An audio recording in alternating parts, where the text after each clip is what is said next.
हाँ, ये अच्छा याद दिलाया आपने। तो आचार्य उमा स्वामी द्वारा रचित तत्वार सूत्र का पहले अध्याय का तीसरा परिशिष्ट हम लोग पढ़ रहे हैं, जिसके माध्यम से जीवों को जीवन जीने की कला, सम्यक दर्शन की प्राप्ति के लिए जो प्रारंभिक उपाय हैं उनका वर्णन, और उनकी तारतम्यता, किस क्रम में क्या चीज करना है, ऐसा भली प्रकार से सरल भाषा में हमको समझाया गया। क्योंकि आप देखोगे कि कितने सारे जीव मंदिर तो आते हैं, पूजन पाठ आदि भी करते हैं, सम्यक दर्शन की बात भी कर लेते हैं, रत्नत्रय की पूजन भी करते हैं, लेकिन कितने जीव ये जानते हैं कि सम्यक दर्शन न केवल अत्यंत आवश्यक है, बल्कि उसके प्राप्त करने की क्रिया का ज्ञान होना भी बहुत आवश्यक है। जब तक हमें उसका एक तो विषय की जो महत्व है, सम्यक दर्शन का जो महत्व है, वो ऊपर ऊपर से तो लोग कहने लगते हैं कि सुनी सुनाई बात का सब सम्यक दर्शन का बहुत महत्व है, वो इतना कह करके उसको एक तरफ छोड़ देते हैं। लेकिन बहुत विरले लोग ही ऐसे हैं जो इस बात को, इस मर्म को समझते हैं कि सम्यक दर्शन धर्म की शुरुआत है, धर्म का प्रारंभ है, धर्म का द्वार है। और ये जानने के पश्चात फिर उनको जिज्ञासा होती है कि सम्यक दर्शन की प्राप्ति कैसे की जाए। तो उस जिज्ञासा का समाधान, उत्तर आचार्य ने इस ग्रंथ में बलि पूर्वक दिया है। हमारा बहुत सौभाग्य है कि हम इतनी सरल भाषा का वो अध्याय पूरी रुचि और निष्ठा के साथ पढ़ रहे हैं, और जाने अनजाने में वो सब हमारे संस्कार में बसने वाला है, स्थापित होने वाला। तो हमने जो कल तक पढ़ा था उससे आगे की बात करते हैं। उसमें कोई प्रश्न होगा पिछला वाला तो वो भी अपन एड्रेस करेंगे।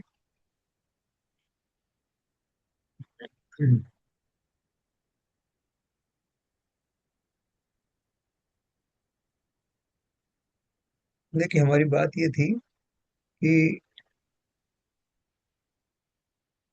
संसार की रुचि को घटाकर आत्मनिर्णय करने के लक्ष्य से जो यहाँ तक आया है, कहाँ तक आया है? सम्यक दर्शन की अब उसको आवश्यकता, उसकी विधि समझने आया है। क्यों आया है? संसार की रुचि को घटाकर आत्मनिर्णय करने के लक्ष्य से जो यहाँ तक आया है, उसे श्रुत ज्ञान के अवलंबन से निर्णय अवश्य होगा। यह हो ही नहीं सकता कि निर्णय ना हो। सच्चे साहूकार के बही खाते में दिवाली दिवाले की बात आ ही नहीं सकती। उसी प्रकार यहाँ दीर्घ संसारी की बात ही नहीं है, यहाँ तो सच्चे जिज्ञासु जीवों ही की बात है। सभी बातों की हाँ में हाँ भरे और एक भी बात का अपने ज्ञान में निर्णय ना करे, ऐसे ध्वज पुच्छ जैसे जीवों की बात यहाँ नहीं है। हाँ हाँ तो कर रहे हैं, हाँ बिल्कुल सही कह रहे हैं आप साहब। आचार्यों ने भी बहुत सही कहा, भगवान ने भी सही कहा। अब देखो, जब दर्शन करने जाते हैं तो ऐसे हाथ पसार पसार के भगवान के, ओ अरे भगवान वाह, आप धन्य है, पूरी एक्टिंग होती है। लेकिन हमें एक्टिंग नहीं करनी है, दूसरों को क्या दिखाना। हमें तो वास्तव में, इसलिए उन्होंने ध्वज पुच्छ कहा ना, जैसे पुच्छल तारा होता है, उसका वो निरर्थक होता है। उसकी कोई जो वो उसकी ज्योति वगैरह जैसे अन्य तारे वगैरह की होती वैसी नहीं होती। जो ध्वज पुच्छ जैसे जीव को, मतलब उनका कोई वास्तव में वैल्यूएशन नहीं है, ऐसे जीवों की बात यहाँ नहीं है। यहाँ तो निश्चल और स्पष्ट बात है। जो अनंतकालीन संसार का अंत करने के लिए पूर्ण स्वभाव के लक्ष्य से प्रारंभ करने को निकले हैं, ऐसे जीवों का प्रारंभ किया हुआ कार्य फिर पीछे नहीं हटता। ऐसे जीवों की ही यहाँ बात है। यह तो अप्रतिहत मार्ग है। पूर्णता के लक्ष्य से किया गया प्रारंभ ही वास्तविक प्रारंभ है। पूर्णता के लक्ष्य से किया गया प्रारंभ पीछे नहीं हटता। पूर्णता के लक्ष्य से पूर्णता अवश्य होती। देखो, बहुत कम एक्सेप्शन होंगे कि किसी ने जो है वो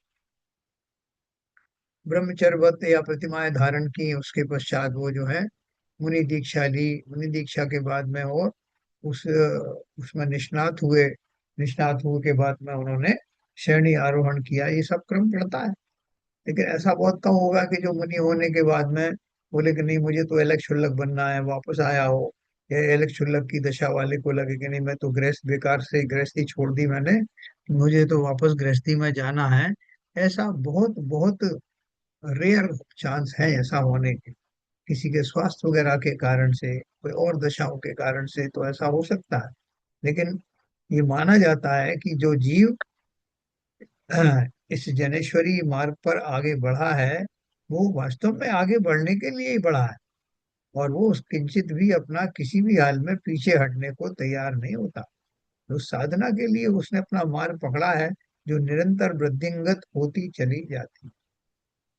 तो इसलिए उन्होंने क्या कहा कि पूर्णता के लक्ष्य मुझे पूरा करना है। मुनि किस लिए बने थे? वे सब ऐसे ही बन गए, कुछ काम था नहीं, सोचा कि अब मुनि बन जाते हैं।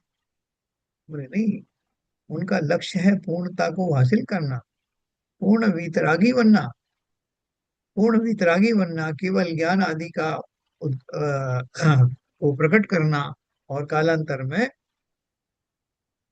भाव मोक्ष और द्रव्य मोक्ष की प्राप्ति होना, जन्म जरा मृत्यु से के इस नियम से निकल जाना। देखो प्रकृति ने जितने नियम बनाए हैं, उन सबको नियम को हम जान सकते हैं, उनको उनके अनुसार चल सकते हैं। हम कोई नया नियम नहीं बना सकते, नया संसार नहीं बना सकते। उन प्रकृति के बनाए नियमों को कोई चैलेंज नहीं कर सकते। जिनेंद्र देव भी नहीं कर सकते। हाँ, वो क्या करते हैं कि वो बहुत ज्ञानी होने के कारण संसार के उन नियमों को भली प्रकार जानते हैं, क्या करने से क्या होता है। और उन नियमावली का लाभ उठा करके, क्योंकि प्रकृति में, उन नियमावली में ये भी रहस्य छुपा हुआ है कि कौन से नियमों को अपना करके आप संसार से मुक्त हो सकते हैं। उन ज्ञानियों ने वही तो किया, उन सारे रहस्यों को जान करके और उन नियमों का पालन करते हुए संसार से पार उतर गए। अब हम क्या कर सकते हैं? हमारे पास तो बहुत साधन हो गए। कितने जीव मोक्ष चले गए, कितने जीव अभी मोक्ष जाने की कगार पर हैं, अलग अलग स्टेजेस में हैं। है ना? जैसे अपन बोलते हैं नौकर, 3 कम 9 करोड़ मुनिराजों को वर्ग चढ़ाते हैं।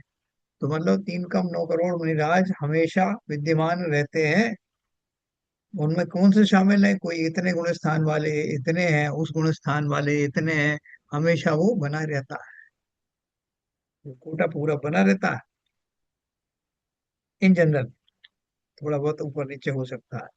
तो इसका अर्थ क्या है कि हम कितने सौभाग्यशाली हैं कि हमें उन मुनियों का समागम और बहुत सारे प्रकांड पंडितों आदि का सानिध्य निरंतर मिलता रहता है, जिनके माध्यम से हम संसार के प्रकृति के सभी नियमों को जानते हुए, उन कार्यों से बचते हुए जिनके कारण संसार में और नीचे धस जाता है, उनसे बचते हुए निरंतर अपना मार्ग प्रशस्त करते हुए एक दिन इस दुनिया से सदा के लिए मुक्त हो जाते हैं।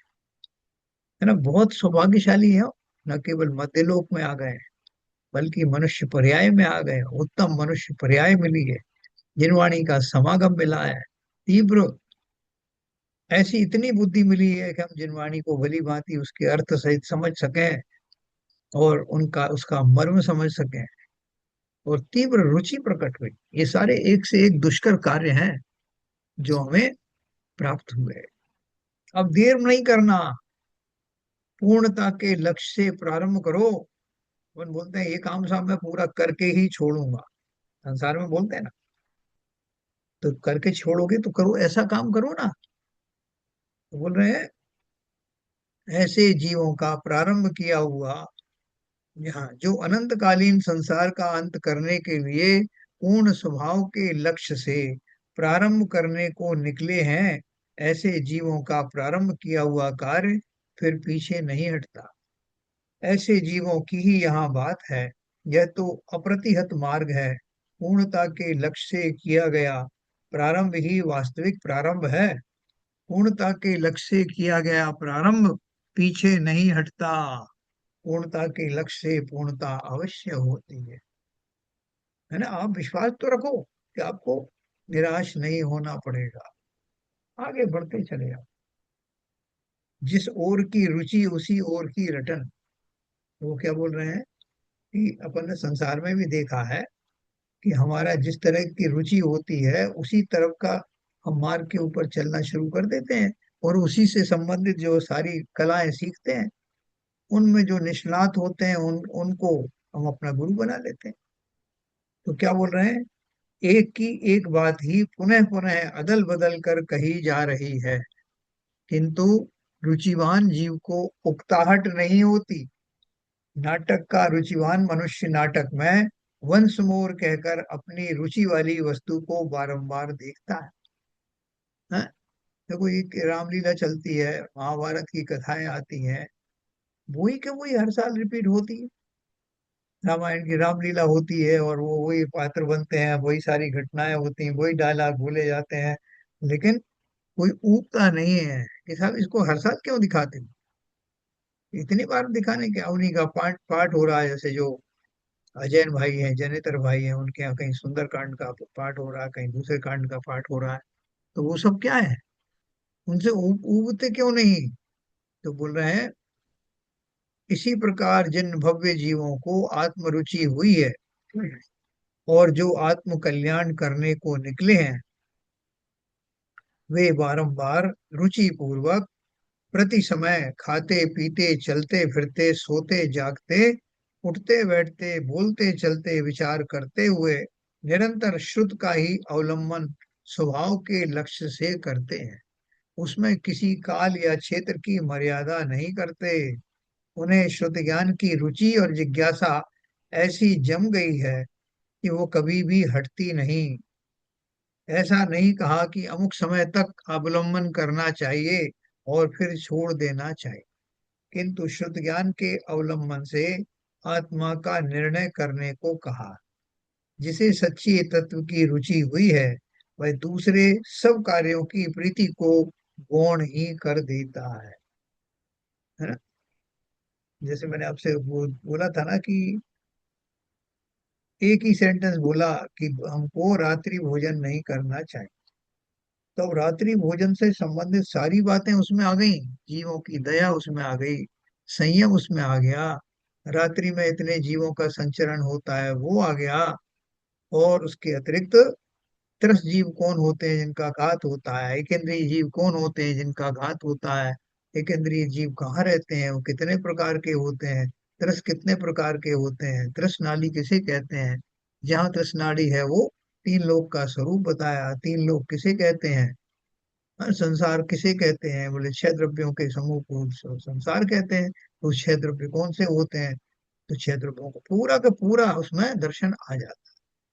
तो वो दर्शन जिन्हें वास्तव में शुद्ध ज्ञान की लौ लग गई है, जिन्होंने वो नियमावली तो निरंतर जानने की और उसका एक्सपेरिमेंट करने की ठान ली है, चलते फिरते आप देखोगे किसी जीव के साथ क्या घटित हो रहा है, मेरे साथ क्या घटित हुआ, अभी पहले क्या था और आज क्या घटना घटित हो गई। तो इनको ध्यान में उसको एनालिसिस करोगे तो आपको काल द्रव्य का भी से पता लग जाएगा कि काल के कारण कैसे कैसा चीजें सीन परिणमन में होने आता है, काल लब्धि आती तो क्या होता है, और जिनकी होती है उन उसी प्रकार का परिणमन होता है। गाय का जो है बछड़ा गाय ही होगा, मोरनी का बच्चा मोरनी ही होगा। तो ये सारे जो नियमावली है, इन सब का नियम को ध्यान में रखते हुए कर्म सिद्धांत के हिसाब से जो जीव जैसा करता है उसको वैसा ही मिलता, हम प्रत्यक्ष देखते हैं। तो क्या करना, अपनी दृष्टि को थोड़ा सा पैना बना करके और जो जो लिखा है शास्त्रों में उसको ऑब्जर्व करना, कि जैसा बताया है वैसा ही है क्या, ऐसा ही हो रहा है क्या, या ऐसा नहीं हो रहा। अपनी प्रबल जो लॉजिक पावर है उसके द्वारा इन सबको देखना कि जैसा शास्त्रों में लिखा है बताया है वास्तव में वैसा ही घटित हो रहा है या नहीं हो रहा है, मुझ में और संसार के सभी चीजों में। जब एक एक घटना के ऊपर को आप अप्लाई करोगे तो आपको वो सारी चीजें, सारी नियमावली सत्य होती हुई प्रतीत होंगी, और आपकी रुचि और बढ़ जाएगी एक्सपेरिमेंट में। और आपको करना क्या है, ज्ञाता दृष्टा बन करके देखना है तमाशा, कि जैसा बताया गया है क्या वैसा ही घटित होता है या नहीं होता। इतना मात्र करने से, और कैसे करना है, उनको उनमें राग द्वेष किए बिना हमारी प्रैक्टिस हो जाएगी केवल ज्ञान की, जिसमें तो मैं परमानेंट ज्ञाता दृष्टा ही बनने वाला हूँ। और हम नहीं करेंगे, ज्ञाता दृष्टा नहीं बनेंगे तो क्या करेंगे, नुकसान हमारा ही है। हम उसमें रागी द्वेषी होंगे, जो कि अभी तक होते ही आए। तो अब हमें अपना व्यवहार बदलना पड़ेगा। तो घटनाएं हमारे सामने हैं, उनको धर्म के परिप्रेक्ष्य में उनका विश्लेषण करना और सिद्धांतों की पुष्टि करना कि वास्तव में सिद्धांत सही दिखाई दे रहा है। ऐसा ही हो रहा है। मुझे शरीर में कोई रोग आदि हो जाए तो ध्यान करना कि ये तो बहुत सस्ते में निबट गए। कर्मों की निर्जरा का ये एक सबसे सुगम उपाय है। कहते हैं कर्म फलदान फल दे करके चले जाते हैं, अर्थात उनके उदय के समय में, वो तो इंडिकेटर है कि उदय के समय में मेरे पूर्वकृत जो कुछ मैंने दुष्कार्य किए थे, उनका जो कुछ भी फल मिलना है वो फल मिलता है, वो समाप्त हो जाती बात। तो ये सारी चीजें ऑब्जर्व करना, और बहुत सारे रोग अपने आप ठीक हो जाते हैं, बिना औषधि के ठीक हो जाते हैं। किन्हीं किन्हीं के लिए कोई औषधि की आवश्यकता होती है, लेकिन वही औषधि वही समय जब आता है तब वो कार्यकारी होते हैं, वरना नहीं होते। इस सारे चक्र को बहुत अच्छे से समझना। दुष्ट जन है, वो सारे दुष्ट हैं, उनका कहीं कुछ होता नहीं। हमारे यहाँ तो लिखा है कि जो जैसा करेगा वैसा भरेगा। काफी दिन तक उनका कुछ नहीं होता, यहाँ तक कि हमारी पर्याय निकल जाती है, हमने तो देखा नहीं उनको किसी तरह का कोई पनिशमेंट मिला हो। तो ये जान करके हमको क्या ये मान लेना चाहिए कि ये सिद्धांत वास्तव में किसी किसी के लिए सही हो सकते हैं और सर्वथा सत्य तो नहीं है, ऐसा मान लें क्या? कोई बताए इसमें। पूरी पर्याय पर हम देखते हैं कोई अन्याय या अत्याचारी है, उसको कुछ नहीं हो रहा, और हमने जरा सा कुछ किया हमारा कुछ कुछ हो जाता। तो ये नियम गलत है क्या? बताओ भैया।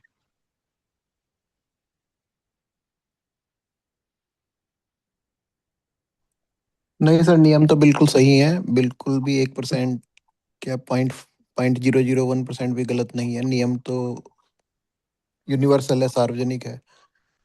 सिर्फ उसका फल देने की जो समय है वो वो अलग अलग हो सकता है। तो इसलिए जब हमें ये पक्का विश्वास होगा और दृढ़ विश्वास होगा कि ये नियम तो गलत नहीं है, तभी हम सम्यक मार्ग पे आगे बढ़ेंगे। बहुत बढ़िया। लेकिन कैसे प्रूव करोगे आपने साहब, को लोग दिखा देंगे, देखो साहब ये फलाना नेता का इसने कितना अत्याचार किया, कितना गबन किया, लेकिन इसका बाल बांका हुआ क्या? आखिर में उसकी जब मृत्यु हुई तो कितने लोग खड़े थे सम्मान में, तो चला गया हमारे देखते देखते, उसे तो कोई वो पनिशमेंट उसकी, मिली। भाई साहब उसकी स्थिति अनुभाग जो था ना, प्रकृति स्थिति अनुभाग प्रदेश, उस पर डिपेंड करता है। अगर ज्यादा गहरा किया है तो देर से आएगा और देर तक रुकेगा। हाँ हाँ। इसलिए जब ये इसी पर्याय निकल जाती है पता नहीं चलता। ये बात सही है, ऐसा बहुत जने देखने को मिलते हैं। तो ऐसा जी। लगता है देखो कितने मजे से घूम रहे हैं, लेकिन वास्तविकता तो यही है सिद्धांत की, कि स्थिति अनुभाग जो देर से आएगा तो देर तक टिका रहेगा, ज्यादा तकलीफ देगा। तो सिद्धांत तो सही है, लेकिन बस ये होता है इसमें, मतलब जितनी देर से मिलेगा, ये पर्याय निकल गई तो लगता है बाद में मिला तो क्या फायदा, उसे कुछ समझ में तो आएगा ही नहीं कि हाँ मैंने हाँ, ये करा था। बराबर बराबर। अपन क्या सोचते हैं कि भाई जिसने जब जो अपराध किया उसका फल तुरंत मिलना चाहिए। ऐसा हाँ है। मतलब उस पर्याय में मिले, लेकिन ऐसा नहीं है, सिद्धांत तो सिद्धांत ही है। हाँ हाँ, ऐसा बताइए। कि ये बात सही कही है विपुल जी ने और नीरजा जी ने। मगर कभी कभी जिसका स्थिति और अनुभव कम होता है, उसका फल उसके सामने ही आ जाता है। ऐसे भी केस देखे गए, हम्म। तुरंत उसका फल मिलता है।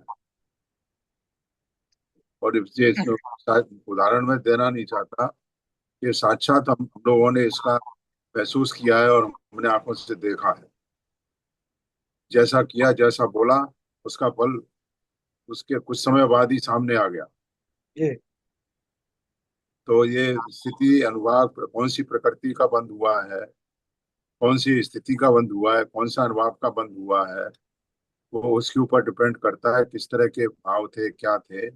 वो सब कर्म सिद्धांत की बातें हैं। वो सिद्धांत बिल्कुल अड़े हैं, सही है 100%। उसमें कोई शंका का कोई प्रश्न ही नहीं। बहुत बढ़िया है।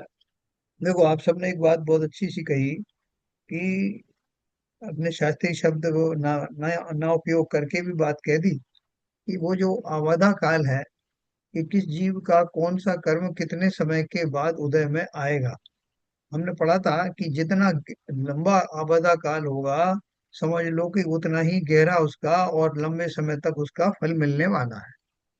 अपन उसको दूसरे शब्दों में कहते हैं साहब कि पाप का घड़ा जब भर जाएगा तब जो है वो कुछ होगा। वो घड़ा भरना इसी को कहते हैं कि किसी के को दीर्घ काल तक जो है वो उसको कुछ नहीं हुआ, इससे अंदाज ये लगा लेना कि इसको कुछ बड़ा मिलने वाला है।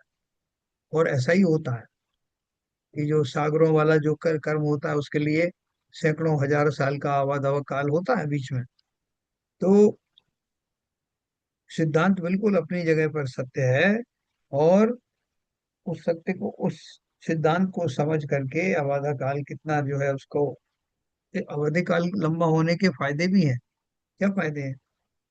आवाधा काल अगर आपका लंबा है तो अपन को ये तो पता लग गया कि कोई बड़ा कर्म है, लंबे समय तक जो है फल देने वाला है, और उदय में अभी आया नहीं है। तो इसका उस बीच कुछ में लाभ। प्रतिक्रमण कर लो तो फिर वो कम हो जाएगा। उदय है ना? आने से पहले प्रतिक्रमण कर लिया तो वो खत्म हो जाएगा या क्षीण हो जाएगा। प्रतिक्रमण कर लिया अर्थात जो है अपने भावों को इस योग्य बना लेना कि वो कर्मों की स्थिति और अनुभाग कम हो जाएं। उसको प्रतिक्रमण नहीं, कहो, मगर उसको सब मतलब संक्रमण कहो। प्रतिक्रमण का फल जब ही मिलेगा कि जब जिसके लिए प्रतिक्रमण किया है वो रिपीट ना करें। जो बार बार रोजाना क्या कहते हैं वही कर्म दुष्कर्म कर रहे हैं और शाम को बैठ के प्रतिक्रमण करें, तो उसका कोई मतलब नहीं है। प्रतिक्रमण करने का मतलब ये होता है जो वास्तव में गलती हुई है वो उसका सुधार हो, वो गलती दोबारा से पुनरावृत्ति न हो, तो प्रतिक्रमण का फल मिलेगा। अगर रोजाना ही दुष्कर्म हो रहे हैं, और आपने जो एग्जाम्पल दिया कि जो जो संसारी जीव बराबर रोजाना क्या कहते हैं दुष्कर्म कर रहा है और उसको क्या कहते हैं अच्छी जिंदगी जी रहा है, उसका प्रतिक्रमण करने का कोई मतलब नहीं है। हाँ। तो ये कहने का अर्थ क्या है कि अगर इस बीच में जब तक उदय नहीं हुआ अचानक से उसको ऐसी कोई देशना मिलती है, उसका हृदय परिवर्तन होता है, और उसका जो उदय काल आने से पहले पहले वो बुद्धिमान हो जाता है, आत्मचिंतन आदि में दक्ष हो जाता है, और वो सब समझ लेता है कि मेरी कहाँ गलती हुई है, गलती का क्या फल मिलेगा। तो वो जो 10 प्रकार के बंध अपन ने पढ़े थे उसमें संक्रमण आदि जो है होता है, उत्कर्षण अपकर्षण आदि भी होते हैं। वो सारी क्रियाएं होती हैं जो प्रतिक्रमण पूर्वक, है ना, यानी अपना निंदा गर्हा करने के बाद सत्य स्वरूप को, आत्मा के सच्चे स्वरूप को समझते हुए, तो जब तक वो लेवल नहीं आएगा भावों का, तब तक वो आप कैसे भी प्रतिक्रमण कर लो कुछ होने वाला नहीं। लेवल वो चाहिए जिनसे वो अंडू हो जाए। जिन भावों पूर्वक कर्म का बंध हुआ था उनसे बिल्कुल विपरीत भाव जब तक नहीं होंगे तब तक उन कर्मों की में किंचित भी सुधार होने वाला नहीं। तो इसलिए वो एक प्रक्रिया बहुत गहरी है। अब अपने अपन ने स्थूल रूप से तो कह दिया, आपने सही कहा, लेकिन उसकी जो सूक्ष्म क्रिया है वो क्या है वो भी अपन आगे चल के समझे। लेकिन जो मोटे तौर पे आपने कहा, जैसे राजा श्रेणिक ने यशोधर मुनि के गले में मृत सर्प लटकाया था, और भाव क्या था कि ये जो दंभ भरते हैं कि ये कहीं जाएंगे नहीं, अपना शरीर के ऊपर से कुछ भी हटाएंगे नहीं, और कोई ऐसा भी उपसर्ग आ जाए तब भी वो कुछ नहीं कटेंगे, उसकी परीक्षा हो जाएगी, उनके धैर्य की परीक्षा हो जाएगी, और साथ में शरीर के प्रति इनका कितना ममत्व है वो सामने आ जाएगा। और ये अगर मर खप गए तो एक फायदा हो जाएगा कि जो जैन धर्म के जो सिद्धांतों का पालन करते थे वो संसार से उठ गए, उनको पीड़ा उठानी पड़ी क्योंकि वो मेरे धर्म के नहीं है। ऐसा बहुत सारे मिश्रित भावों के साथ में राजा श्रेणिक ने ये कुकृत्य किया था। लेकिन जब उनको आकर के देखा बाद में, उन्होंने दूसरे दिन भी हजारों चींटियां उनके शरीर पर लगी हुई, और वो वैसे ही निश्चल भाव से बैठे हुए, और राजा सैनिक को नमस्कार करने के बाद उन्होंने दोनों को एक जैसा आशीर्वाद दिया धर्म वृद्धि का। तो उनका हृदय परिवर्तन हुआ कि मैंने जो कुछ इनके बारे में सोचा था समझा था ऐसे तो ये नहीं है। मैंने तो रानी चेलना को कहा था कि सब कब का उन्होंने सर उठाकर फेंक दिया होगा, तुम क्यों परेशान हो रही। जबकि उन्होंने कहा था कि नहीं, वो वीतरागी संत हैं, शरीर से निर्मोही हैं, वो शरीर में कुछ भी करने वाले नहीं हैं। तो जब देखा उन्होंने तो उनको वो सारा रहस्य जो चेलना ने बताया था उसके ऊपर विश्वास हुआ, और अपने किए पर घोर पश्चाताप हुआ। वो पश्चाताप इस श्रेणी का था, इस लेवल का था कि उनके वो सारे जो कर्म बंधे थे वो कर्मों का संक्रमण हुआ, और वो नरक गति का जो बंध हुआ था उस नरक से घट करके पहले नरक में 84 लाख या 85 कितना था वो, 85,000 वर्ष की आयु बंधी। तो कहने का अर्थ क्या है कि प्रतिक्रमण में भी सामान्य प्रतिक्रमण नहीं, उतने लेवल का जब होता है तभी वो कर्मों में वो दशा प्रकट होती। वो भी अपन विशेष शास्त्रों में जब पढ़ेंगे, मुम्मट सार आदि ग्रंथ पढ़ेंगे, तो हमको वो सारी बारीकियां भी समझ में आएंगी। लेकिन यह मोटा मोटा अपन समझ रहे हैं, वो अभी हमारी भूमिका के लिए आवश्यक है उतना समझना, है ना। तो रुचिवान होकर के प्रकृति के समस्त नियमों को समझते हुए, उन पर विश्वास करते हुए हम निरंतर आगे बढ़ेंगे तो काम अवश्य होगा। यही उन्होंने कहा। क्या बोलते हैं, जो जिन भव्य जीवों को आत्म रुचि हुई है और जो आत्म कल्याण करने को निकले हैं, वे बारंबार रुचि पूर्वक प्रति समय खाते पीते चलते फिरते सोते जागते उठते बैठते बोलते चालते विचार करते हुए निरंतर श्रुत का ही अवलंबन स्वभाव के लक्ष्य से करते, उसमें किसी काल या क्षेत्र की मर्यादा नहीं करते। ये जो संसार रूपी प्रयोगशाला है वो दिन रात खुली हुई ना, दिन रात देख रहे हो लोगों का क्या हो रहा है, मेरा क्या हो रहा है, मेरे ऊपर क्या हो रहा है। उन सब हालात में कैसे मैं संयम रखूं, कैसे मैं सामान्य स्थिति में रहूं, समता भाव रखूं। तो वो उसके लिए आपको समय थोड़ी देखना है। सब अब तो 10 बज गए, अब काय की समता। हाँ, समता करनी थी 10 बजे तक कर ली, उसके बाद तो असमता और विषमताओं में ही रहना चाहता हूँ। तो बोले उसके लिए कोई समय नहीं, निरंतर करो, और जितने समय तक गहराई से करोगे उतना उतना फायदा हो, है ना। लेकिन प्रति समय खाते पीते कौन रोक रहा है आपको, सब टाइम हो गया आपका, अब आपको प्रतिक्रमण नहीं करना है, अब आपको समता के भाव नहीं लाना है, कौन रोक रहा है। निरंतर रखो ना। अपन तो बोलते हैं कि जो पूजन पाठ आदि धार्मिक अनुष्ठान में जो बैठते हैं तो उतने काल तक उनकी कक्षाएं मंद रहती, इस अपेक्षा से भले ही उनको और कोई फायदा हो या ना हो, इतना फायदा तो अवश्य होता है। तो अगर जो जीव निरंतर आत्म कल्याण की भावना में 24 घंटे रहते हैं, उसमें ऊंच नीच आ सकती है काम करते हुए नहीं है, लेकिन भावना तो यही है ना। तो उनका कितनी निर्जरा होती होगी, उनको कितना उसका प्रतिफल मिलता होगा, ये सोच करके अपना समय व्यर्थ में संसारी कार्यों में न गंवाकर, संसारी कार्यों में न गंवा कर कह रहा हूं तो उसका अर्थ क्या है, आप संसारी काम कर रहे हैं तो करिए, लेकिन आपकी जो चिंतन है उसमें भी, उन कार्यों में भी चिंतन में ये सुधार करना है। किसके लिए कर रहा हूँ, इससे क्या प्राप्ति होने वाली है, ये कार्य इस पर्याय में मुझे मिले हैं, मुझे करना पड़ रहा है, लेकिन वास्तव में कब वो समय आएगा जब इन सब से मैं मुक्त हो जाऊं। ऐसा भाव पूर्वक सेठ मुनीम वाली स्थिति ला करके करो ना जो कुछ कर रहे हो। वो बहुत रहस्यपूर्ण बात है, वो सेठ मुनीम वाली जो बात कही है कि संसार के कार्य करने से आपको कोई नहीं रोक रहा, करिए ना जो भूमिका मिली है। लेकिन चिंतन यही रखना कि ना तो ये शरीर मेरा है, ना शरीर से जुड़े हुए ये सारे नाते रिश्तेदार मेरे हैं, ना ये धन दौलत मेरी है। मैं इस भूमिका में आया हूँ, इसका निर्वाह कर रहा हूँ, इसका निर्वाह समाप्त होते ही मैं अपनी मुक्ति दशा की ओर निरंतर साथ साथ ही बढ़ रहा हूँ। इंतजार थोड़ी कर रहा हूँ कि पर्याय निकल जाए उसके बाद आगे बढ़ूं। इस पर्याय को मिला करके इसी के साथ साथ ही मुक्ति का मार्ग निरंतर प्रशस्त करूंगा, एक पल भी खोने वाला नहीं। हो सकता है कि मेरा मुक्ति के मार्ग में एक पर्याय ही बीच में बची हो, हो जाता। तो ये जो कह रहे हैं, बारंबार रुचिपूर्वक प्रति समय बोलते चलते विचार करते हुए निरंतर शुद्ध का ही अवलंबन स्वभाव के लक्ष्य से करते हैं, उसमें किसी काल या क्षेत्र की मर्यादा नहीं करते। कि शाम हो गई साहब अब बस करो, सुबह हो गया साहब अब बस करो, अब तो नाश्ता कर लेंगे, अब भोजन करेंगे, कौन ये सब चिंतन करे? खाते पीते भी कर सकते हो चिंतन, कौन रोक रहा है आप?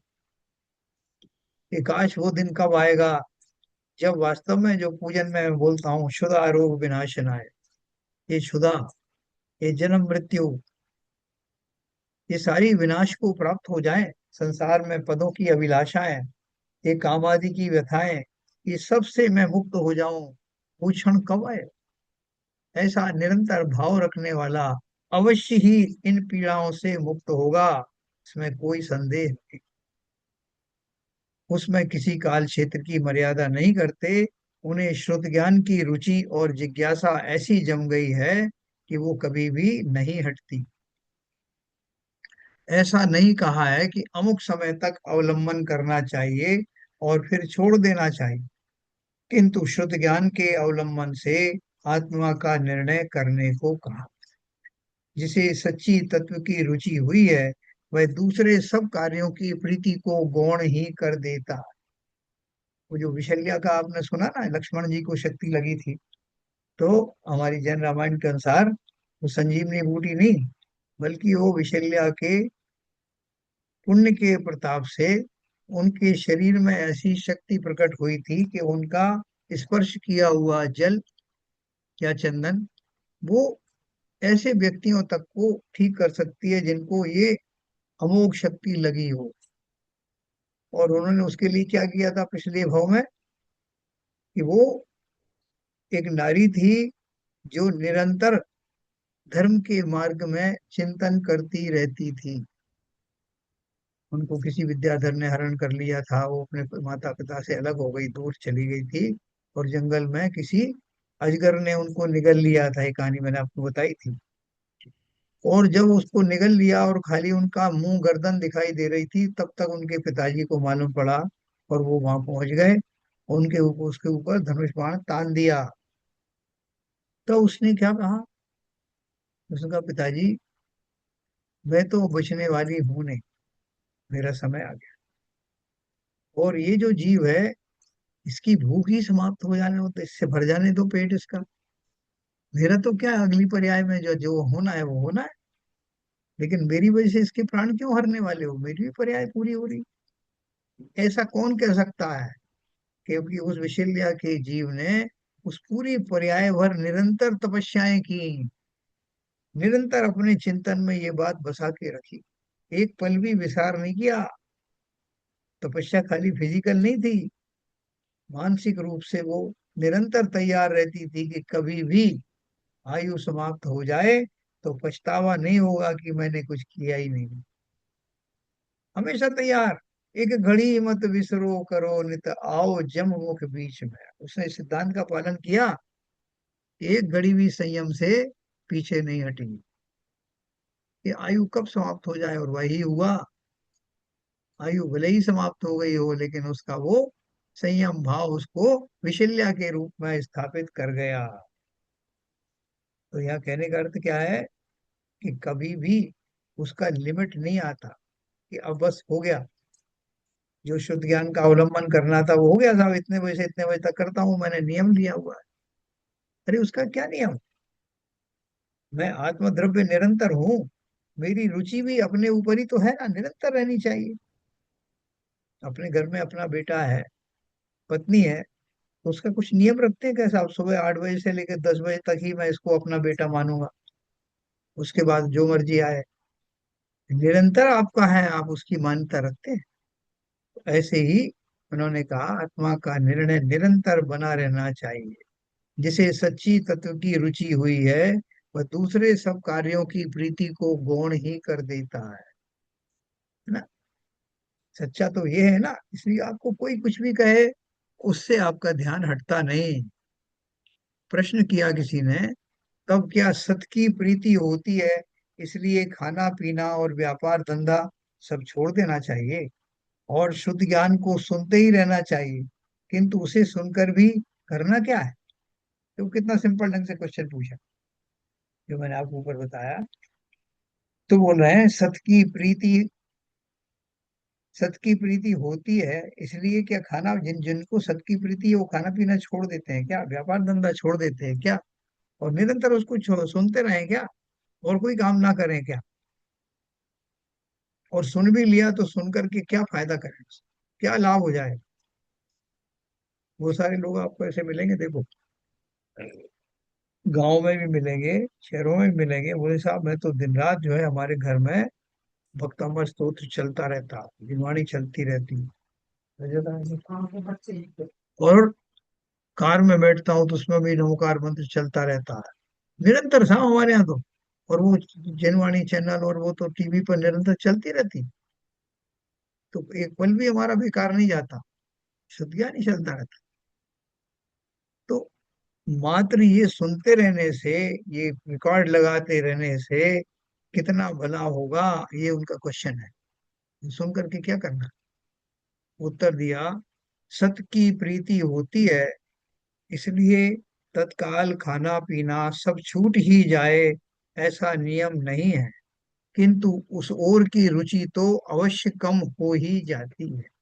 क्या लाभ होगा, भोजन करते हुए भी तीव्र आसक्ति नहीं, स्त्री आदि के प्रति भी गहरा ममत्व नहीं, तो पर्याय में जो है, जैसा कंपेनियन है, जीवन साथी है, उसको जितनी प्राथमिकता या जितनी वो देनी उतनी देना है, लेकिन उसके माध्यम से अपने राग द्वेषों को में बढ़ोतरी ना हो, इसका निरंतर ध्यान रखे। तो इसलिए लिखा है, उस ओर की रुचि तो अवश्य कम हो ही जाती, पर में से सुख बुद्धि उड़ जाए और सब में एक आत्मा ही आगे रहे, इसका अर्थ यह है कि निरंतर आत्मा ही की तीव्र आकांक्षा और चाह होती है। ऐसा नहीं कहा कि मात्र शुद्ध ज्ञान को सुना ही करे, किंतु शुद्ध ज्ञान के द्वारा आत्मा का निर्णय करना चाहिए। हर चीज में लगाओ, अगर आप पिक्चर भी देख रहे हो तो पिक्चर में ही देख लो कि देखो कैसी लड़ाई हो रही है, कैसा कोई धन दौलत के लिए एक दूसरे की जान ले रहे हैं, कोई राज्य लिप्सा में लिपटा हुआ है, कितने जीवों का घात कर। आप वहां पर भी एनालाइज कर सकते हैं, वेद विज्ञान कर सकते हैं, और पिक्चर देख रहे हैं। ऐसा प्रसंग अगर आ जाए कि देखना ही पड़े तो उसमें भी आप एनालाइज कर सकते हो। भरपूर आपको कोई ले जाएगा, आपका रेस्टोरेंट में ले गया, साहब 5 स्टार होटल में ले गया, जबरदस्ती ले गया, नहीं आपको चलना ही पड़ेगा। पहले तो आप अवॉइड ही करोगे, लेकिन मान लो चले भी गए, तो आपको एनालिसिस करने से कौन रोक सकता है। अपने परिणाम आपके हाथ में है, किसी को बताने की जरूरत में नहीं, अंतर्मुखी होकर के एनालिसिस करो, तो जो पाप आदि का बंद होने वाला है उनमें बहुत कमी हो जाएगी, और आगे के लिए आपका समता का भाव आपको ऊंचाइयों पर स्थापित कर देगा, है ना। तो बोल रहे हैं, निरंतर आत्मा ही की तीव्र आकांक्षा और चाह होती है, ऐसा नहीं कहा कि मात्र श्रुत ज्ञान को सुना ही करे, किंतु श्रुत ज्ञान के द्वारा आत्मा का निर्णय निरंतर करते रहना चाहिए। जब तक निर्णय नहीं हो रहा तब तक करो ना। संसार की हर घटना आपको वैराग्य दिला सकती है। जो पहले के जीवों की बात करते हैं, तो किसी ने एक बाल सफेद होता देखा, शायद भरत चक्रवर्ती की बात है, तो उस बाल को सफेद देख करके ही वैराग्य हो गया। इस संसार में कोई चीज परमानेंट नहीं है, जिस शरीर के लिए मरा जा रहा हूँ उसका एक बाल तक तो मैं कंट्रोल कर नहीं सकता। किसी ने बिजली की चमक देख करके संसार को क्षणभंगुर मान करके दीक्षा ले ली, किसी ने मेघ गर्जना को, मेघों के बिखरने की घटना से दीक्षित हो गए। तो ये क्या बोल रहे हैं कि निरंतर आसपास होने वाली घटनाओं को अपने वैराग्य का निमित्त बना लेना। श्रुतावलंबन की धुन लगने पर वहां देव गुरु शास्त्र धर्म निश्चय व्यवहार इत्यादि अनेक प्रकार से बातें आती हैं। उन सब प्रकारों को जानकर एक ज्ञान स्वभाव आत्मा का निश्चय करना चाहिए। उसमें भगवान कैसे हैं, उनके शास्त्र कैसे हैं और वे क्या कहते हैं, इन सब का अवलंबन यह निर्णय कराता है कि तू ज्ञान है। आत्मा ज्ञान स्वरूपी ही है, ज्ञान के अतिरिक्त वह दूसरा कुछ नहीं कर सकता। देखना, समझना ये क्या क्या बात कर रहा है। श्रोतावलंबन की धुन लगने पर देव, शास्त्र, गुरु, धर्म, निश्चय, व्यवहार इत्यादि अनेक प्रकार की बातें आती हैं और उन सब प्रकारों को जानकर एक ज्ञान स्वभावी आत्मा का निश्चय करना चाहिए। ये जो कुछ हम पढ़ते हैं, देव कौन है, गुरु कौन है, शास्त्र कौन है, धर्म कौन, उनका एनालिसिस करो कि देव का स्वरूप जानने से मेरा क्या भला हो जाएगा, गुरु का स्वरूप जानने से मुझे क्या फायदा हो जाएगा, ये सब मेरे कहाँ किस रूप में इनके इनका इनसे मुझे भला होने की उम्मीद है। निश्चय जान लिया, व्यवहार जान लिया, 24 तीर्थंकर होते हैं, इतने स्वर्ग होते हैं, इनसे क्या मुझे लाभ होने वाला, इसका निर्णय खुद ही करना। अभी अपन जो आगे बढ़ेंगे तो इसके दूसरे अध्याय ऑनवर्ड्स इसमें संसार की रचना के बारे में बहुत डिटेल में आएगा। तो हमारा प्रश्न होगा कि इन रचनाओं के बारे में जान करके हमें क्या लाभ हो। उल्टा उल्टी हमें तो राग द्वेष बढ़ सकता है, अरे साहब इतने समुद्र, इतना ये, इतने इतने भेद, इतने नरक, नरकों के जीवों को आए राम राम कितना जो है वो देते हैं, कष्ट देते हैं, हमारा सब द्वेष बढ़ जाएगा, अर्थ ध्यान बढ़ जाएगा। लेकिन तब आपसे मैं पूछूंगा कि जब इतने से चीजें आपको लग रही हैं तो फिर इनका वर्णन किया क्यों गया शास्त्रों, है ना। तो उस समय अपन इसका जवाब देंगे। अभी बात क्या चल रही है कि जो देव गुरु शास्त्र आदि के बारे में जो भी बातें बताई जाती हैं, उनमें उन सब प्रकारों को जानकर एक ज्ञान स्वभावी आत्मा का निश्चय करना चाहिए। उन सब में मैं कहीं ना कहीं हूं, किसी ना किसी रूप में मेरा अस्तित्व, मेरे अस्तित्व से उनको रिलेट कर सकता हूँ। जरा कोई रिलेट करके बताओ भैया, देव, शास्त्र, गुरु में वो जानने से आत्मा का क्या भला हो सकता है, आत्मा के स्वभाव से मैं कैसे रिलेट कर सकता हूँ, उसको बताओ।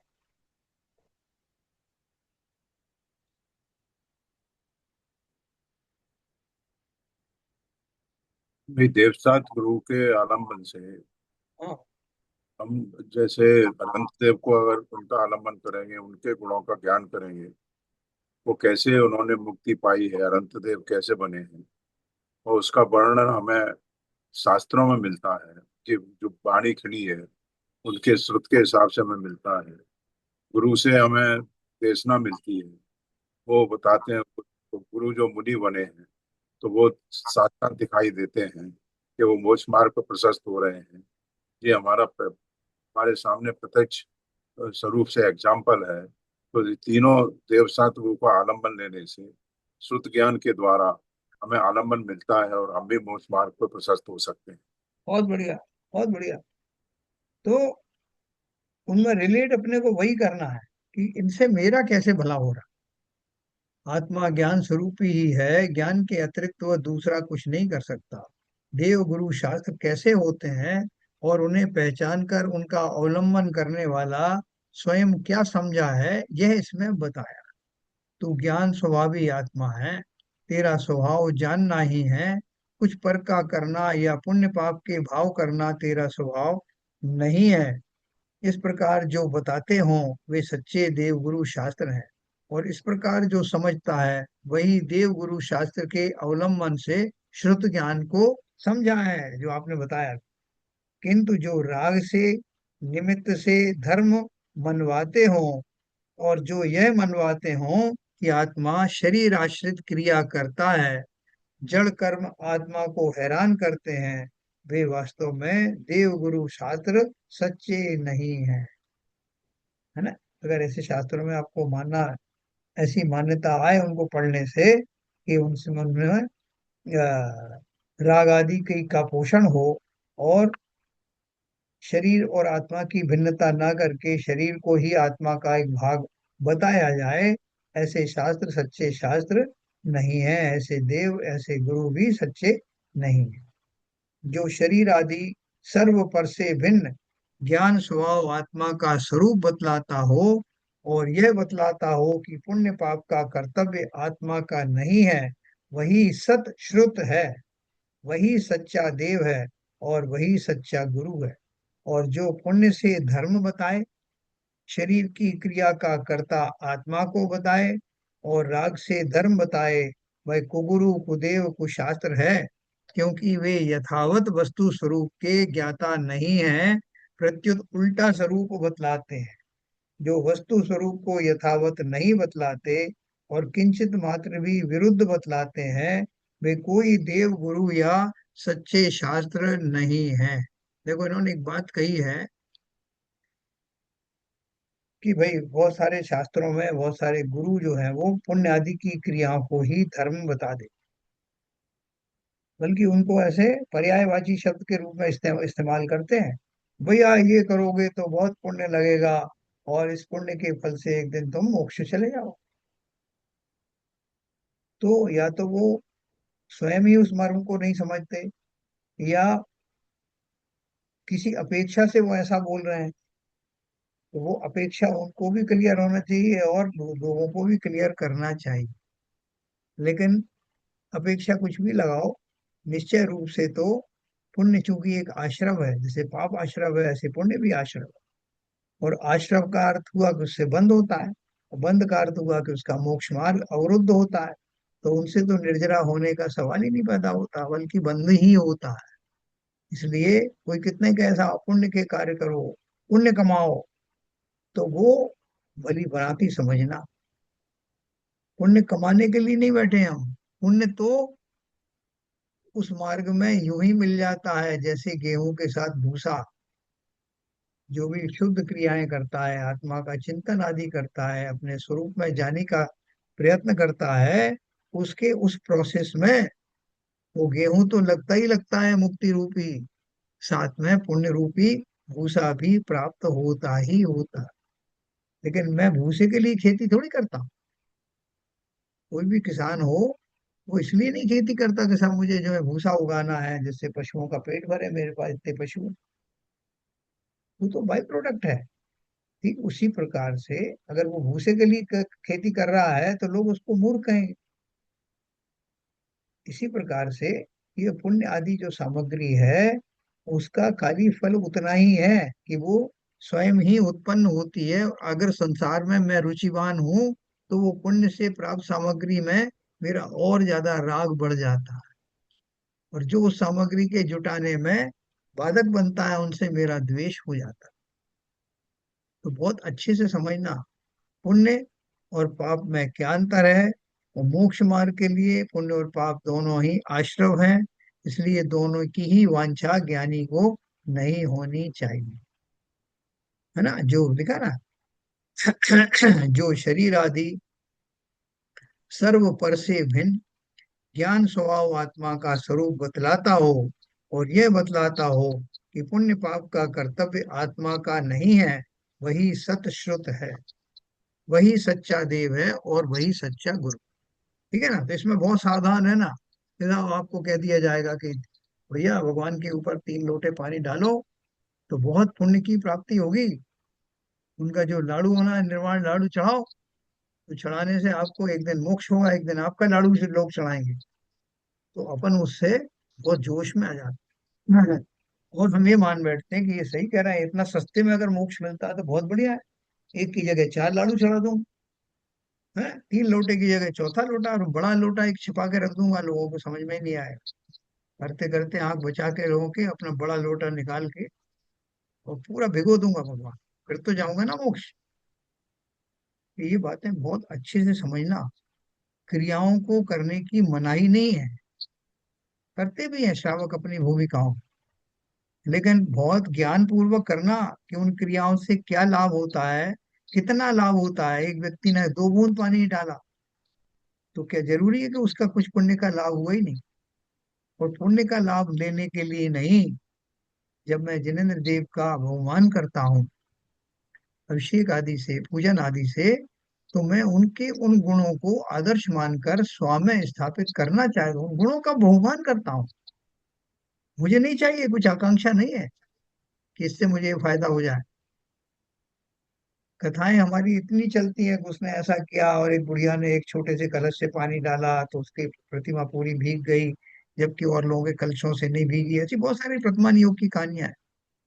लेकिन उन सब कहानियों के का मर्म समझना, उन सब से पीछे बात इतनी ही है कि वो सारे हमारे भावों को चैनलाइज करने का एक साधन है।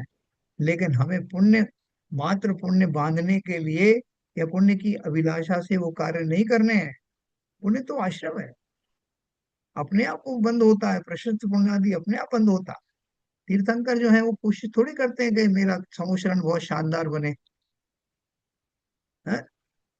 जैसे कोई कहता है कि फलाने में जो है महाराज आए हैं तो उनका जो है वो कलश स्थापित हो रहा है चातुर्मास का, तो जितना ज्यादा धन आएगा उतना श्रावक और हाँ, वो जो श्रमण है उन सबको जो है लोग उनकी महिमा हो जाएगी। तो वो जिनेन्द्र देव जिनका समूषण बनता है वो इस आकांक्षा से समूषण बनवाते हैं क्या? वो तो उनका सहज में जो पुण्य इकट्ठा हो जाता है उसके फलस्वरूप प्रकृति में ये व्यवस्थाएं होती हैं। कोई को चक्रवर्ती की पोस्ट मिल जाती, किसी को इंद्र की मिल जाती, लेकिन उनकी चाहत नहीं होती। जिनकी चाहत नहीं हो उनको ये मिलता है, क्योंकि वो उसको भी छोड़ करके निकल जाते हैं। छोड़ना ही पड़ेगा। इस रहस्य को बहुत अच्छे से समझना। इसलिए पुण्य और पाप का क्या कनेक्शन है, हम जो क्रियाएं करते हैं उसमें ज्यादातर लोग आपसे इसी भाषा में बात करेंगे। ऐसा करो तो बहुत पुण्य होगा, इतना दान दोगे तो वो इतना पुण्य होगा। लेकिन बहुत सावधानी से इस व्यवस्था को समझना। कल अपन इसके ऊपर और विशेष चर्चा करेंगे कि पुण्य क्या है। ये हम लोग सब जानते हैं कि इस बात को कि पुण्य एक आश्रम है, या नहीं जानते? बताओ हरभजन सर। मैं तो कहूंगा जानते हैं, लेकिन फिर भी हमें जो हमारे गुरु हैं ना, हाँ। ज्यादा से ज्यादा शिक्षा देते हैं कि भैया इंद्र ने 1000 कलशों से किया था, कलश इतने बड़े बड़े थे, इतने सागरों का जल लाए थे वो। हाँ। तो उसको, श्रावक को कम से कम, हमें ना, आई डोंट नो, लल्लू बनाने के तरीके हो गए हैं। और मैं अपने यहाँ की बात बताऊं, मैंने कुछ एक लोगों को नोट किया है कि हमारे यहाँ कलश जो है ज्यादातर सब एक ही साइज के हैं, लेकिन एक दो कलश ऐसे थोड़ी बड़ी साइज के हैं। तो कुछ व्यक्ति विशेष जो है बड़ी साइज का ही कलश लेके जो है जल ढोते हैं। तो अब आप सोच लीजिए कि हमारी धारणा कैसी है। देखो, अपन ये भ्रम पाले हुए हैं और अंदर अंदर बड़े खुश होते हैं कि कैसा मैंने तरकीब लगाई कि अपने बड़ा कलश यूज कर लिया, लोगों को पता ही नहीं पड़ा। मैंने अष्टमी चतुर्दशी को कैसे कोशिश करी कि उस दिन मुझे ही अभिषेक मिल जाए। ये सब जो मायाचारी मैं धर्म के क्षेत्र में करता हूँ ना, आप ये मत समझना कि इनका फल नहीं मिलेगा। ये नहीं, सारी मायाचारी का फल भी जरूर मिलता मैं जानता हूँ, आप जानते हैं, लेकिन कुछ लोग हैं इसको जानते हुए भी नहीं जानते हैं। है। चलिए कल अपन इस पे और चर्चा करेंगे। शुद्ध ज्ञान के अवलंबन का फल और आत्मानुभव, इसके बारे में कल अपन चर्चा करेंगे। सुंदर विषय है सर जी। फिर बहुत बढ़िया। हम इसमें प्रैक्टिकल सारी बातें जो समेट सकते हैं इसमें, अपने को समझाने, किसी की क्रिटिसाइज करने के लिए नहीं, अपने को नहीं, स्वयं को ही गलत मार्ग से बचाने के लिए। ऐसे नहीं। हम्म? चलिए समय हो गया, जिनवाणी स्तुति करेंगे। संजय प्रकाश। मिथ्यात्म विनाश वेको ज्ञान के प्रकाश वेको आपा परिभाष वेको भानु से बखानी है। छहु द्रव्य जान वेको बंदे विधि भान वेको सपर पिछान वेको परम प्रमाणी है। अनुभवताय वेको जीव के जताय वेको कहूँ न सताय वेको भवे उरे आनी है। जहाँ तहाँ तार बेको पार के उतार बेको सुख विस्तार बेको यही जिनवाणी है।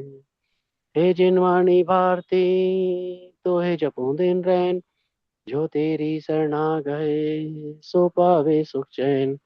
जा वाणी के ज्ञान थे सूझे लोकालो सो वाणी मस्तक नमो सदा दे थे ढो सदा देते ढो। जिनवाणी माता की जय। जय। जय सर।